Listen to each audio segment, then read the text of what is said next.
MIT is one of the best universities in the world. It's a home of research, it's a home of innovation, and many business schools you'll find are just a business school that's siloed off as a separate entity at a big university.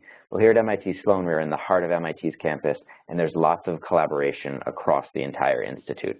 So while you're a student here at Sloan, you have all the resources that MIT Sloan provides. You have 60 clubs and organizations, you have world-renowned faculty, you have beautiful buildings and classes right here at your fingertips. But you also have all that MIT has to offer.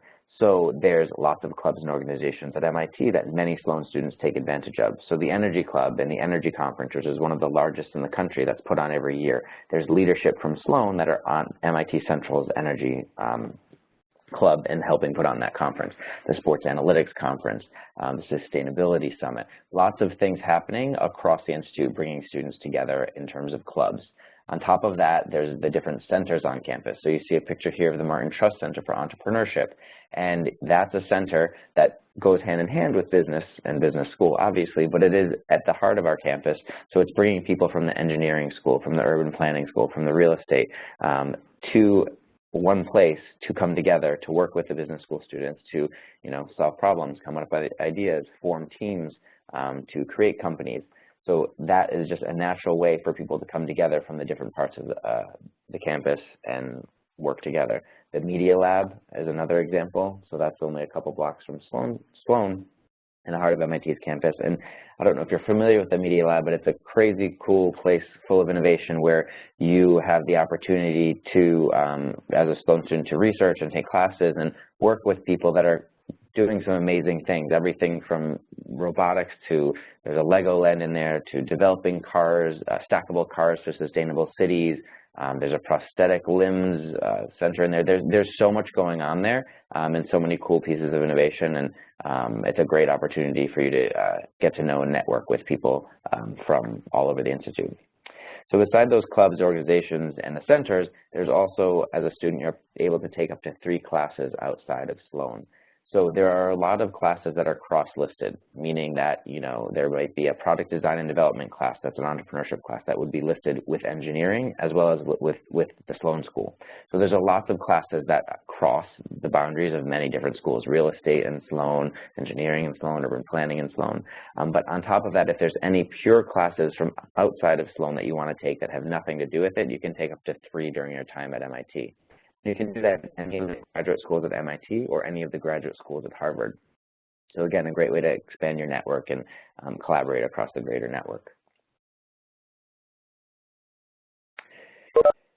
The third thing I'll mention is faculty. The faculty at MIT Sloan are pretty amazing, and the community in general here at MIT Sloan is great. There are, the faculty are here because they want to be here. They want to mentor and guide you. They are teaching all the classes, not teaching assistants. You develop relationships with them while you're here. You see alumni coming back to meet with them oftentimes as well. A lot of them are funding startups of the students that they've worked with. A lot of them, you see them hanging out in the cafeteria with students, having coffee and breakfast and lunch. You have dinner parties at the faculty's houses. They're really here, and they're amazing people. They're extremely accomplished. They're humble. They're leaders in their field, and they're bringing in their connections to the classroom too. At MIT Sloan, we always get the question, how do you teach your courses? And we don't dictate to the faculty how they teach. So you'll find that many of them have a combined approach. There'll be case-based study, there'll be lecture, there'll be mediated action learning type classes. So there's lots of different ways that you can experience the academic curriculum here at MIT Sloan. And that brings me to a bigger point about the community. The community at MIT Sloan is pretty amazing. Yes, the faculty are Nobel laureates or Time Magazine's 100 Most Influential People, and they are teaching you and available inside the classroom and outside the classroom. But on top of that, the students and the staff, everyone here are really great, extremely collaborative, very willing to help each other out. It's a very unique atmosphere and a great way to experience the business school in general. So the final point that makes us a bit different. So I mentioned, there's the premier programs, many different programs to collaborate across. You can collaborate across MIT. We have great faculty. And And the last piece I say is that, MIT's motto is mind in hand, mens et manus, mind in hand, and that's what MIT was founded on over 100 years ago. It's just that it's not good enough to learn conceptually. You have to take those learnings and put them to use. And with that, MIT Sloan is a very robust experiential learning program. So we have these labs, action learning labs, and they're called labs, but they are just classes. And in these labs, you sign up for something that interests you, an industry or area that interests you, and you'll have to be given a list of many different companies with a project scope listed in it. You're in the classroom for the semester working on this project, working on this case, basically, for a company, and learning concepts and working with faculty in the class. And then some of them, you're only working remotely, but others you do have travel components where you go to that company for 2 to 4 weeks and work on the ground implementing solutions that you've come up with for that. So it's a great way to get in some free travel because the companies are sponsoring you to come to wherever they're located, work on the ground, and help them actually affect change to their company. And there's many different action learning labs. So, Israel lab, China lab, India lab, sustainability lab, global health delivery lab, global entrepreneurship lab. There's 16 different labs right now, and they're always adding more. So it's a great way for you to get more experience in an area that interests you or totally learn something new that you haven't from an industry that you don't know much about. And they're usually small to mid-sized companies, so you're working with the leadership of those companies to help implement those changes. So it's a great opportunity to take what you've learned and put that to use. The other opportunities for this hands-on approach are through treks, tours, and study tours. And in the curriculum, you have a lot of opportunity to take advantage of all of these options. Yes, there's the action learning curriculum where you have 16 different lab courses. A lot of students take 1 or 2 action learning lab courses. It's a great way, like I said, to have some travel built into your studies here at Sloan. But there's also study tours. So if you're passionate about something, you can create a class that you then work with a faculty member to create. You teach the class for half a semester, and then you go for 2 weeks to that region to learn on the ground. And it's anything. So if you're passionate about it, you can bring it to your classmates. And they, past years there's been luxury good tours of Europe, international education in Mozambique, Qatar going from a oil-based economy to a technological-based economy. This past spring there was a trip to Cuba and Miami looking at the different business cultures, and then another one from Cuba and Trinidad and Tobago to analyze the business cultures there. There was a Western Africa trip as well, looking at entrepreneurship in those countries. So whatever your interest is in, you can galvanize a group of students to go with you and teach them on the ground there. The last thing I'll mention, which should have been the first thing I mentioned actually, is the class at MIT Sloan. So the business school, the MIT MBA students, 2-year MBA students, are a total of 400 students. So we have a very diverse class. It's 42% women, usually around 40 to 42% non-U.S. citizen, people coming from a variety of backgrounds. A common misconception is that people feel that they have to. Oh, just one quick question. If your phone's not muted, could you mute your phone, please? Sorry. Thank you. The 400 students, 350 MBAs, 50 LGO students. LGO is a dual degree program with an engineering school and the business school at MIT, where they are part of the MBA program, but they're also getting an engineering degree at the same time. So it's a lot of work, but it's a great opportunity. I'm happy to talk more about that if people are interested. And these 400 students come from a variety of backgrounds. Like I mentioned, 40% women, over 40% non-U.S. citizen, and from many different industries and many different academic backgrounds. A big misconception with MIT is that because we're, home of School of Engineering is what we're most well known for, that we look for engineers in the business school, and that's not the case. We do have a lot of engineers in the business school, given that we are at MIT, but we're just looking for the best and the brightest, regardless of the academic background and regardless of the industry from which you come. And there are people from all industries and going into all industries post-graduation. Most common, consulting, finance, tech, obviously, and healthcare, entrepreneurship, startups, but there is a very big mix. I feel like I've been talking a lot, so if anyone has questions, feel free to reach out. But I can quickly cover some admissions information if you'd like and give you some tips, and then we can open up to general Q&A. Might be easier to do that. So we are looking for the best and the brightest from around the globe, students who are, passionate and driven and want to, change the world. And in that, we're looking for people from a variety of backgrounds, and we get about 6,000 applications each year. Of those people who apply, we're looking to invite about a quarter of them to interview. And then of those interviewed, we're admitting around 40%, 40 to 50% depending on the year. So the moral of that story is to focus on the application and put together a good application so that you can get over that hurdle and get the interview. And once you've been invited to interview, we just want to learn more about you and get to know you a bit better. With the application, we have a competency-based model, so we're looking at two buckets. One is your demonstrated success, which is how you've done in academics, how you've done in your Gmat or GRE, it doesn't matter which one you've taken, and then how you've done in work to date. So your experience compared to your peers in similar roles or the person that's held that role before you. And as I said, it doesn't matter which industry you come from, it doesn't matter what company you work for, it's more how you've performed in your role. So that's one bucket. And the other bucket are your leadership attributes. So how are you an effective leader? Can you work independently? Can you work well in teams? Are you innovative? All these different aspects. And then we rate you and plot you on a graph. And the top right quadrant are the ones that we invite to interview. So that's how you get to that interview stage. And then in the interview, we're just trying to get to know you a bit better.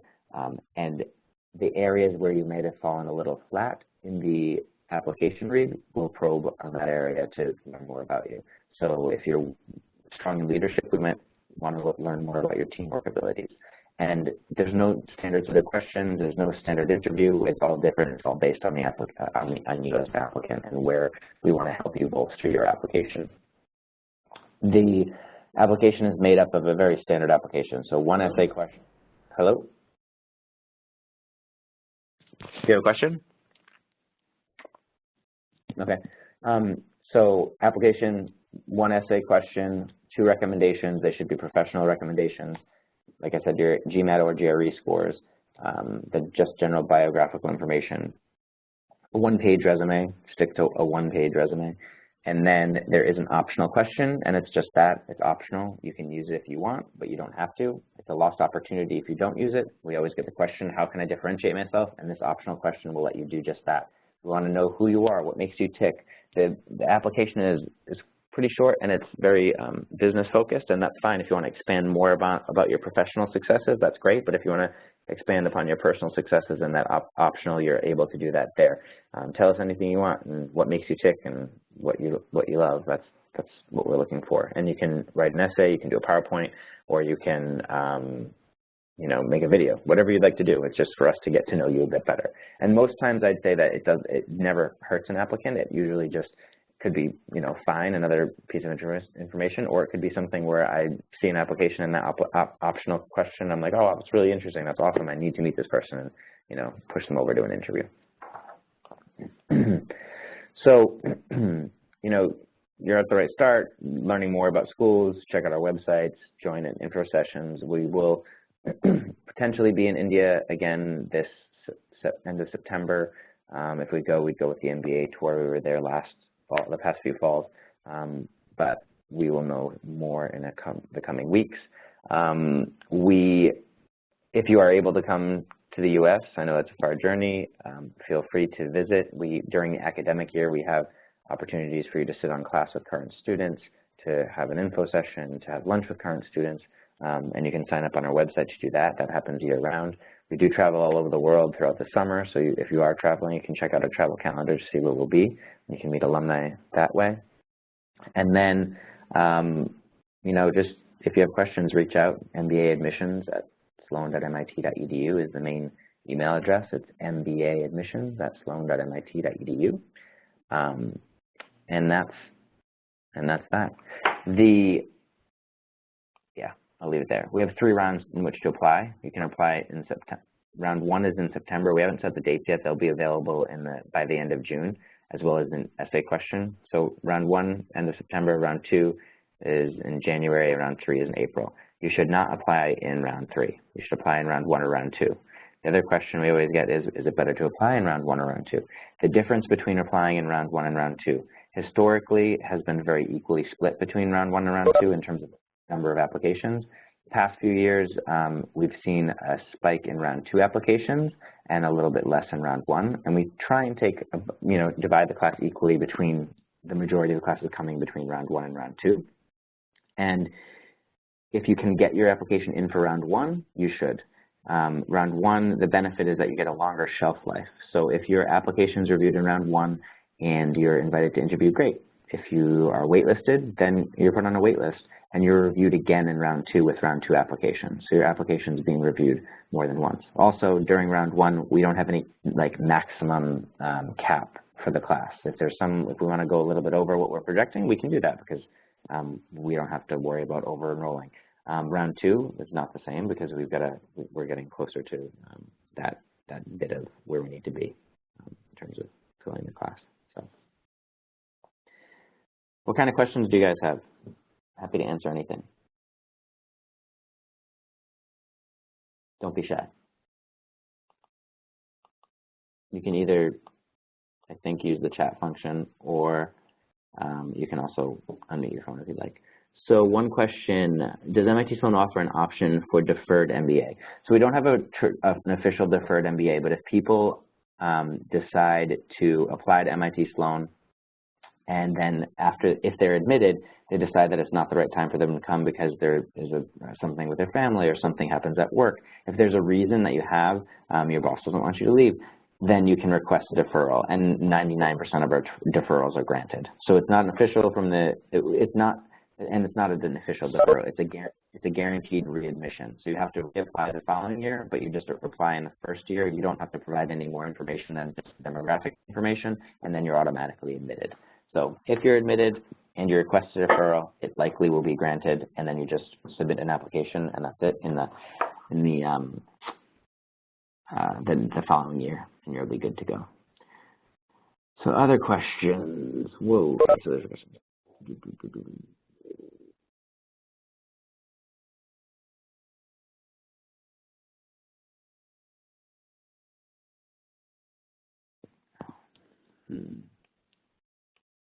Sorry, my chat box disappeared.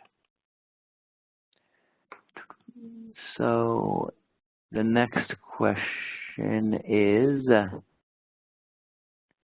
there any age limit to apply to the 2-year program? No, there's no age limit for the 2-year program. We're just looking for the best and the brightest. The people in this year's entering class is between 22 and I think 35, 36. So that's what we admitted this year. I'd say that the majority of companies recruiting students from business schools in the U.S. from 2-year programs are looking for people that are at that 5-year mark-ish. So depending on what your work experience is, it might not be the best for you. If you have many years of experience, you might want to look at an executive program or a 1-year full-time. It really depends on what you want to get out of the degree. Another question is, what is Gmat score should we be at and focus attention at? So there's no cutoff for Gmats for MIT Sloan. I would say that the average is around a 720. The middle 80% is 680 to 760. So, I mean, it's good to be in that middle 80% range. That said, it is just one data point of the application, and there are a lot of other pieces of the application we're looking at. So we want to get to know you. We want to get to know what your colleagues and bosses think of you. There are a lot of pieces that come into play besides just that test score. That said, if you've gotten, if you have low grades from undergraduate studies, then you should really aim to do it high on the Gmat score. We're looking for ways to sort of offset that balance. Another question. Scholarships for international students. Is there a preference for the round 1 over round 2? So scholarships, we offer fellowships here at MIT Sloan. They're merit-based. They're not need-based, so we're looking at merit. And we're looking at anyone who applies and checks the box that they're interested in fellowships, we will review for that. That said, we only give about 20% of the class that receives some sort of award, and that award is never full tuition, and it's rarely half tuition. So we do not have large fellowship budgets. We do offer a loan program where you are guaranteed the funding if you are admitted, so you can get a loan from the MIT Credit Union, and it's guaranteed without a U.S. cosigner. Also, once you're at school, there are ways to, people get teaching assistant roles where they can, if you're chosen as a teacher, you have to apply for a teaching assistant, and you can get money taken off your tuition as well as a living stipend while you are doing that. So another question is it one application for one program, or are there choices? So every application is different for each program.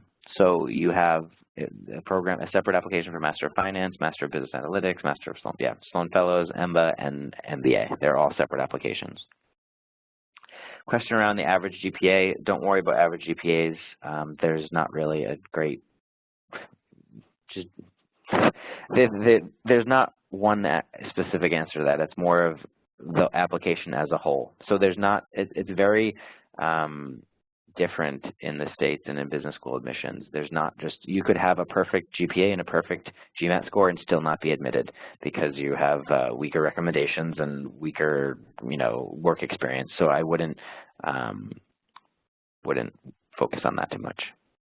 And we do not convert the GPAs from different countries. We just look at your grades as compared to your countries.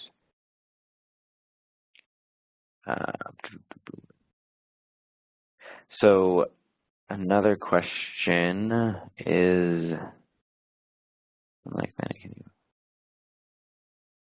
so if you've applied in the first round, you're not allowed to then reapply in the second or third round. So I wouldn't worry about that. I wouldn't do that. We would, if we think that you have an opportunity, we would waitlist you and review you again in the second or third round. So that's an answer to another question. Sorry, it's so cumbersome with this. Every time someone writes a new question, it pulls back down to the bottom of the list.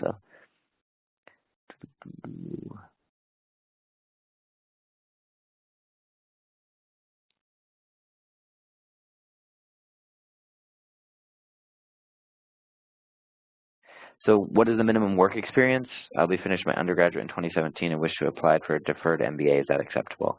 It's acceptable to apply. However, you might want to wait and apply in the year in which you'd like to enroll, because by having work experience, your application will be much more robust and will have much more, we'll be able to see a lot more data in your application having had work experience. So I might suggest, instead of applying for a deferred admission in 2017, that you wait, work, and then reapply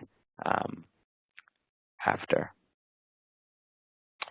Another question is, does MIT offer a one-year program? And they do. We offer a one-year Sloan Fellows program, and that's for people who have much work experience. So the average is about 18 years of work experience in that one-year Sloan Fellows program. So it's a one-year MBA.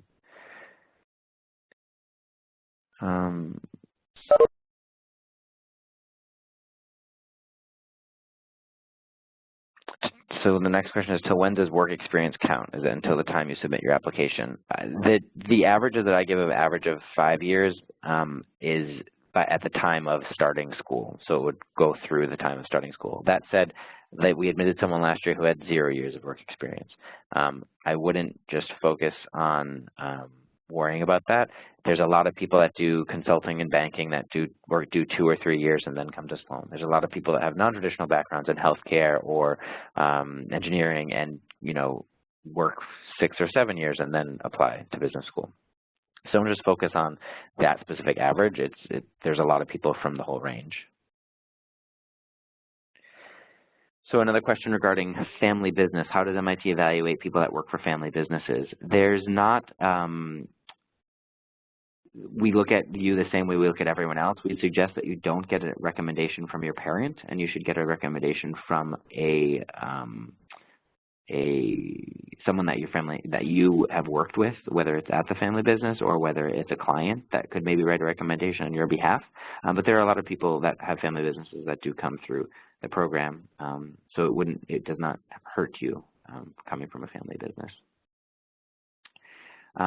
Another question is, does the letter of recommendation really matter? Yes, the letter of recommendations are extremely important. That's how we get a lot of data of how you work and how you act in a professional environment. You can see what questions we ask in the letter of recommendations, and you should encourage your bosses to use those when they write your letters of recommendations. The letters of recommendations are a crucial part of the application, and you should choose your recommenders wisely. Choose someone that knows you well, choose someone that you report to, not a peer, and encourage them to use our form. You can meet with them, you can help prep them on what you've been doing to remind them to help them fill out that better, but you should definitely choose people that are going to write a good recommendation on your behalf. And you might want to even ask them if they're going to write a good recommendation, because the worst thing that can happen is when we get applications and it just seems like a really bad review that we get of applicants through those recommendations. So make sure you choose someone that knows you well and choose wisely. Another question is, coming from a non-traditional healthcare background, has Sloan MBA seen any such international applications? Yes, there's people coming from all different backgrounds, medical doctors included. So there's lots of opportunities for people regardless of your background. We just want to look for people, like I mentioned, those qualities, those demonstrated success and those personal attributes can be applied from many different backgrounds.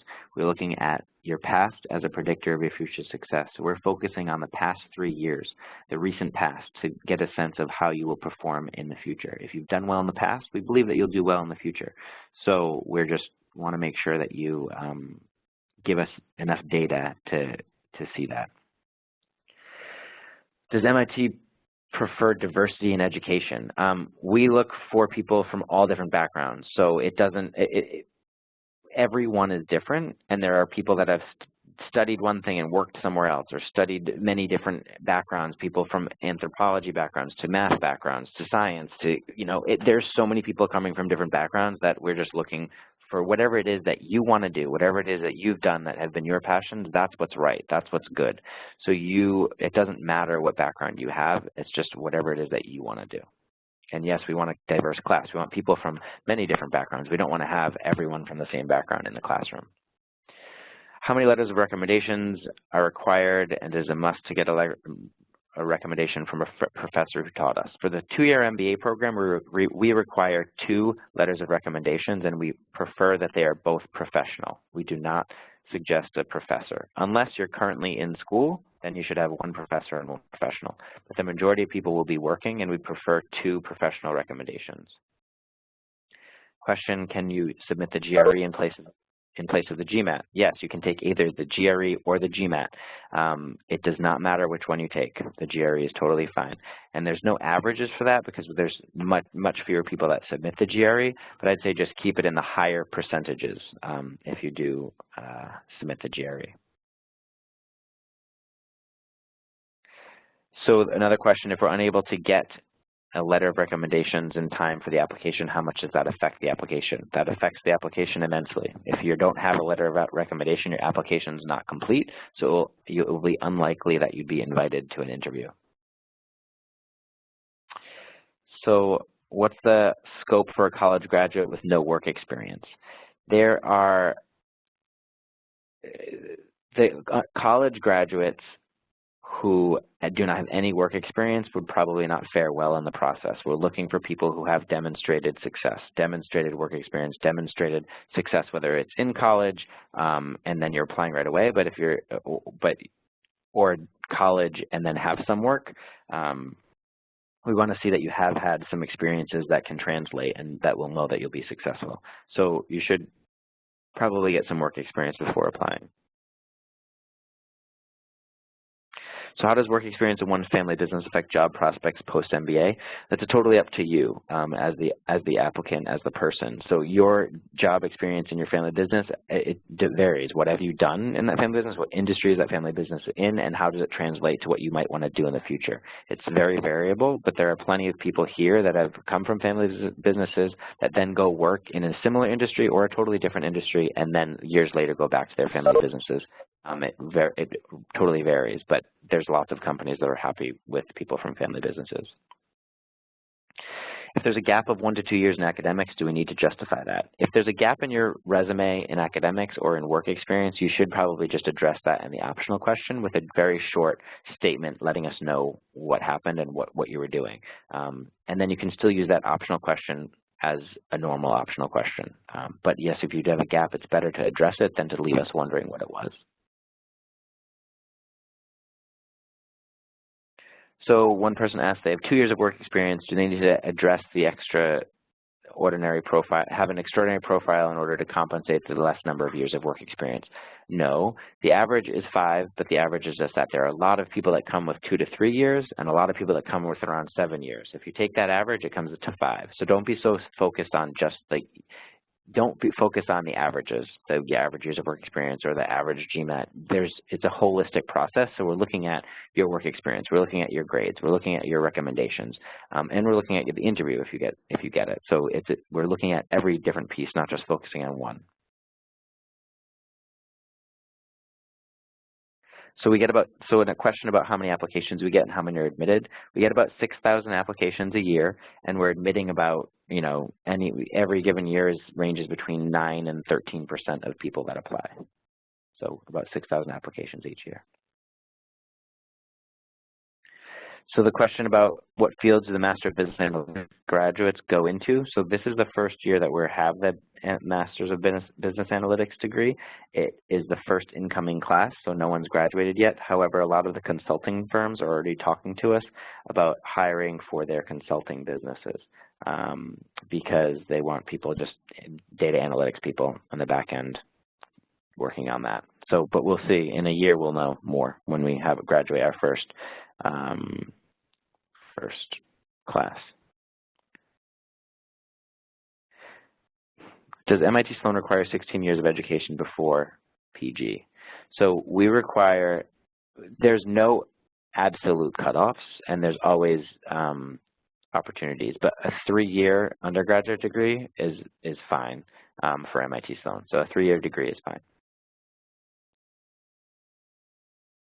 So the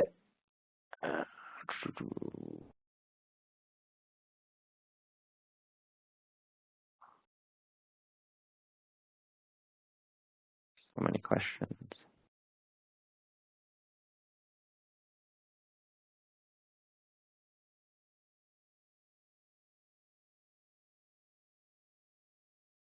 So how important are extracurricular activities? So extracurricular activities are as important as you want them to be. If there's something you're passionate about and you really like doing it, that's great. It will add to your application. If you don't have time because work's too busy or you have family commitments, it's not going to hurt your application.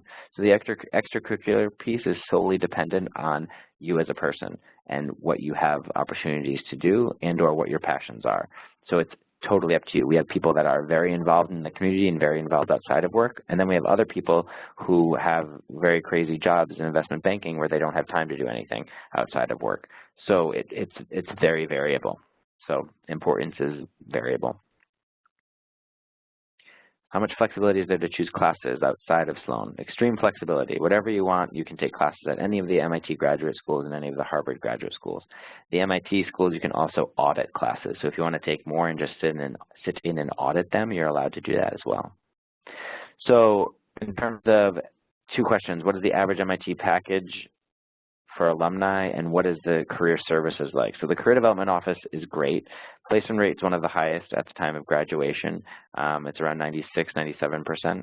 And then if you just Google MIT Sloan MBA career development or MIT Sloan career reports, then you can see a career report that lists exactly what percentage of people are going into which industry, what part of the world they're going to, which part of the country they're going to, and what what they're doing post-graduation and our top hires. So you can easily just find out all the information through career reports, and we have career reports for the past 10 years.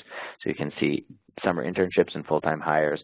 The career development office is there. They start with you in the core through Career Core, where they just get you up and running with career preparation and how to think about looking for jobs and approaching the job process. There's companies that are coming on campus after the first month of school, having lunch sessions every day to, schmooze with you and get you interested in their companies. There's career fairs. There's individual counseling through the career office. There's resume workshops. There's helps with negotiating salary, help with interview prep. So there's lots that the career office does for you and works with you to accomplish. How do you verify one's leadership and quality of work? So we look at, for leadership and quality of work, leadership doesn't mean that you have to manage a team or manage people. It's more of how you act in various situations. So our interview questions will focus on that, and possibly our application questions will focus on that. The quality of work experience is what we get from either if we know your company or know people within your company, and or your recommendations. We read about that through your recommendations and the recommendation of your supervisors.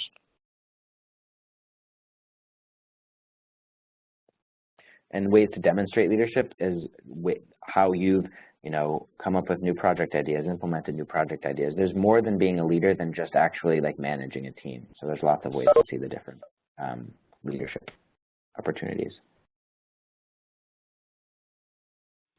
So in terms of converting grades, we don't convert grades to US equivalents. So if you have a UK undergraduate degree versus US GPA, we're not converting that way. We're just looking at you compared to that of your classmates, compared to that of your the general pool, if you will. So, we're not going to take a first class honors and convert it to a 4.0 scale. It's more of just looking at how you've fallen within that range compared to your peers and compared to what we see normally. It's not going to be converted over to the 4-point range. So in the essays, what does the admissions committee look for? We're looking for you to tell us, to answer the question first and foremost. And I know it's tempting to take an essay from one school and try and use it at another school, and it doesn't always work. So make sure you answer the question we ask. Stick to the facts and stick to the details. Don't worry about the hypotheticals or lessons learned. You should just focus on what you've actually done, and that's what we're looking for. We want you to be concise. We want you to be to the point, and we want you to, this year was tell us about a recent success. So we want to know what your recent success was and how you accomplished that. That was this past year's essay. It might be the same this year, but we might change it. We usually change it every year, but we haven't decided yet. But we'll post our essay questions, and the application will go live at the end of June, beginning of July. So will the Master of Business Analytics be helpful in getting into consulting firms in management consulting? It's likely that they'll recruit from them as well. Our Master of Finance firm, a Master of Finance degree, the consulting firms also recruit for them. It really depends. We don't have any data on the Master of Business Analytics degree yet, as it's brand new and we have not graduated a class. So does social work experience, volunteering, community service matter a lot in the application? Well, as I said before, it doesn't necessarily matter a lot. It matters as to what it is important to you or not.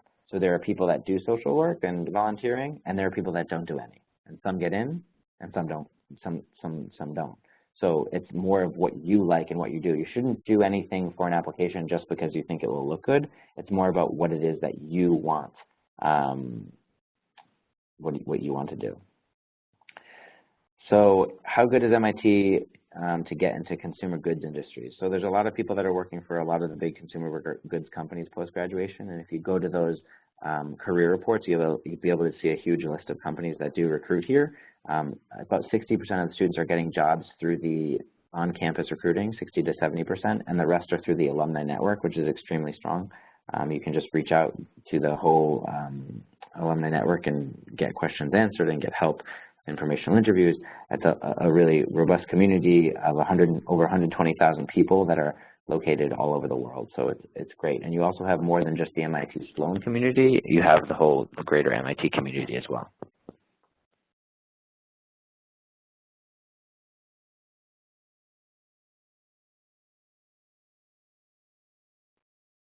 What other questions do you guys have?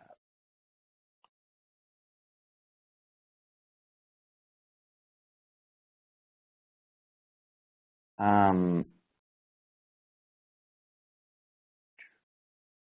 what does MIT Sloan look for specifically in a letter of purpose with the application? A letter of purpose, I'm assuming we don't have a letter of purpose. We're more looking at your we're looking at your essay question. So like I said earlier, our application is different than some of our peer schools, and we focus on the past as a predictor of your future success. So our application is very tailored to getting data that will help us understand how successful you've been in the past. So we'll look at your resume, we'll look at your essay, we'll look at your recommendation forms to help gather data about your teamwork and leadership and innovation and independence, and that's what we're looking at. We don't specifically ask, why do you want to come to MIT, or why do you want to study here or there, because we know that, one, most people applying would want to come here, and two, people that are applying here are also applying to many other schools, and whether we're the person's first choice or third choice, in their essay, in their letter of purpose, they're not going to tell us the truth anyway. So we're not looking for you to like tell us, why MIT in the application. Unless it's something that's really stands out for you, you can do that in the optional question. Not sure you can do that, but I wouldn't worry about focusing on that. Does moving up from a smaller firm to a highly selective blue chip enterprise count as career progression, or does it need to necessarily mean a promotion? No, everyone's career trajectory is different, and we're just looking at you and how you've done. So yes, moving up to a blue chip firm, yeah, there's something about getting a job at those firms. They have a higher, it's a vetted company that has a high standard for hiring. So whether it's a promotion or whether it's just a lateral move, it's totally up to you, and we look at both as good things. So I wouldn't worry about that.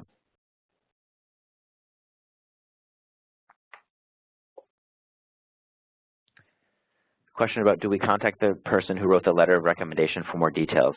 Yes, sometimes we have, but we don't always. It really depends. We do verify everything in the application. So if we decide to admit students, we then verify all the application materials.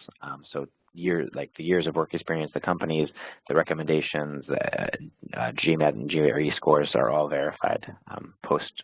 But during the application, if we want more information, yeah, we would reach out to the letter of recommendation. So will a research-based master's degree help, at least in part, in any way to compensate for lack of work experience? So don't just focus on the work experience thing. Yes, there's a combination of people. There's people that do have research-based master's degrees, and yes, that's great. And then there's people that have work experience. And there's not one that's better than the other. Work experience does give you a different insight in the classroom, but a research-based master's degree is also helpful because it gives you other experiences and critical thinking skills. So it really depends on what your career trajectory is and what it is that you want to do.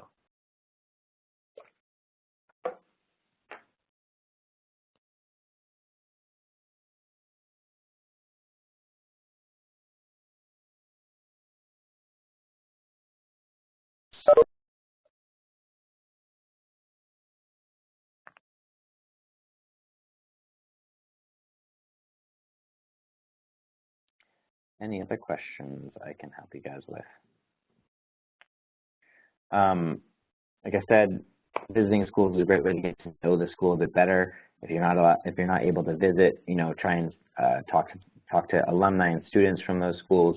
If you have questions for the schools, reach out to their individual email addresses. Do your research. Look on the websites. Read the websites. Don't email just to ask questions that can easily be found on the websites. The frequently asked questions section is very helpful and has a lot of things that you answered. Also, just Google the question, and you'll likely be able to find an answer to it. So anytime you have questions, feel free to reach out if you can't find the answers already. But do your homework and try and find some simple answers beforehand. The email address is mbaadmissions@sloan.mit.edu. If you have any questions, feel free to reach out there. I just got another question. What are the interviews like, and how are they scheduled? So interviews for round 1 happen in November, round 2 happen in March. We travel, only the admissions committee does the interviews. We travel around the world to about 12 different cities, and we ask you to come to the closest city to which we're going. Those cities change every year. And the interview itself is 30 to 45 minutes, and it's about getting to know you better. So if you have strengths in one area, we'll focus on another area we didn't have much data in your application on. It's behavioral based, so we're going to ask about your what you did in different situations and how you acted in different situations. But they're just a way for us to get to know you on a deeper level. So in terms of the loan process without a cosigner, if you're admitted to MIT Sloan, the MIT Sloan Credit Union guarantees your funding. So the process is just filling out the information, and you are guaranteed a loan without a U.S. cosigner. More than that, I don't know how the process goes. It's typically not through our office that handles that. It's just the school financial office and MIT. But if you're admitted, we would like you to get the funds to come here. So that's why you do not need a U.S. cosigner.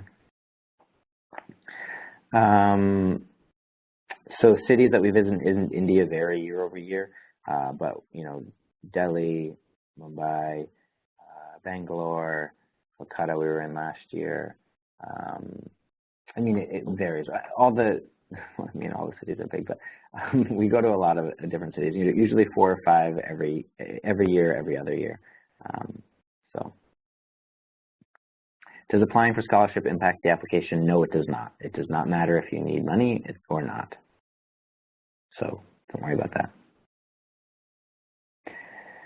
So do trips and study tours usually happen during independent activities period in January? So there's a couple of times where classes are stopped during the school year. In the fall, the middle of the fall, there's 1 week off called Sloan Innovation Period. In the winter, the month of January, there's no classes, so that's where a lot of the Action Learning Lab classes happen, or treks happen. And then in the spring, there's spring break for a week, as well as the second Sloan Innovation Period, and that leaves 2 weeks where there's more Action Learning Labs travel taking place, study tours, and treks taking place during those 2 weeks. The majority happens in the spring 2-week period between spring break and Sloan Innovation Period. Have students faced issues with their visas? If so, what sort of issues, and can Sloan help? So if you're admitted, it's likely that you'll get a visa to come to study here. There's not really issues with obtaining those visas because the school helps you through the process and verifying funds and all of those aspects. So if you're admitted to the school, I wouldn't worry about getting a visa to come and study. It pretty much happens.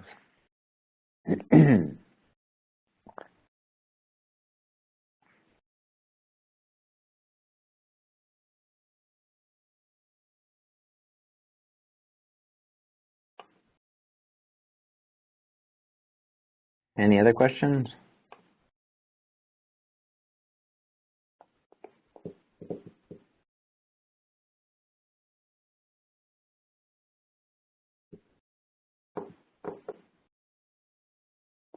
All right, well, if you don't have any, do we receive a recording of this? I have no idea if you received a recording after the webinar is done.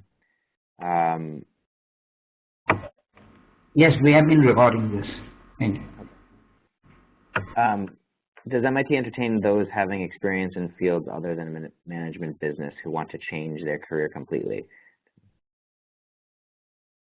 Yes, there are plenty of people applying here and admitted here every year that do not have that traditional management background. There are people that are coming from the arts background, people coming from music backgrounds, people coming from many different backgrounds that want to change their career. Many people coming to business school, about say 80%, change their career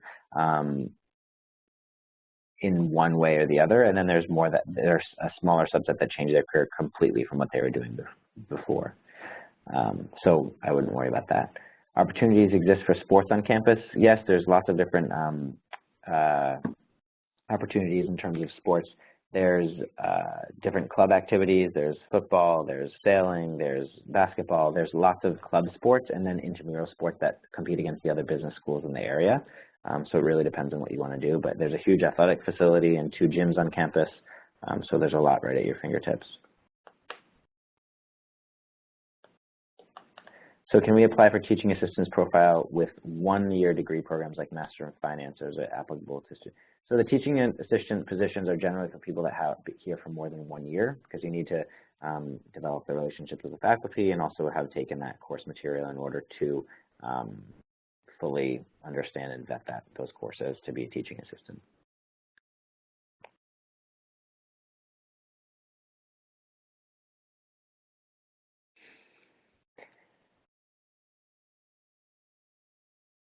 Do you think a PhD post-MBA is valuable? I think that most people that get an MBA do not go on to do a PhD because it's not, an MBA is a terminal degree where people are going to go and generally out to work, and after that, a PhD, if there are people there, every once in a while someone will go get a PhD, but it's for those who want to be more theory and research based instead of a traditional MBA degree. But I don't think it's worthwhile to do an MBA and then do a PhD right away.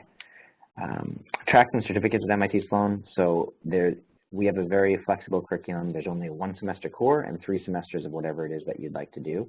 A lot of people find that intimidating. So we do have tracks available: a finance track, enterprise management track, and a entrepreneurship track. And we have 2 certificates, one in healthcare and one in sustainability. So you can take 1 track and you can take certificates as well. You do not have to. Less than 30% of the students graduate in a track because many students prefer to self-design their curriculums and do what it is that they'd like to do while they're here. Almost all the classes offered in tracks are offered outside of, if you're not in the track as well. So you can pretty much mix and match your classes as much as you'd like.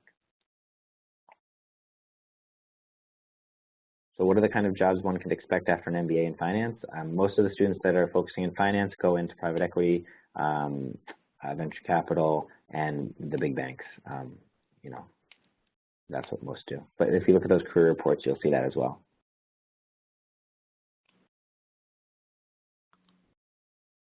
So can MBA students fit part-time jobs around their study? Typically not. It's a little too busy with the MBA program to actually work while you're in the program. Sometimes students in their second year will continue doing extra work for their summer internships, but typically no. Most people don't work. Is it better to have a master's degree and work experience before moving to an MBA? There's no right or wrong. There are some people that have a master's degree and work experience. There's some people that only have work experience. And there's some people that come right from a master's degree or from undergraduate studies.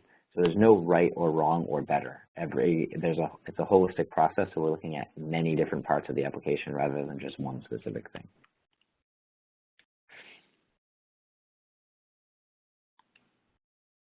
So with that, again, MBA admissions at sloan.mit.edu. If you have any questions, feel free to reach out. Check out the website. There's a lot of information there. And I hope I answered all of your questions. And I appreciate you taking the time to listen to this webinar this evening. And best of luck with your application process. And hopefully I'll see you guys sometime soon. Thank you.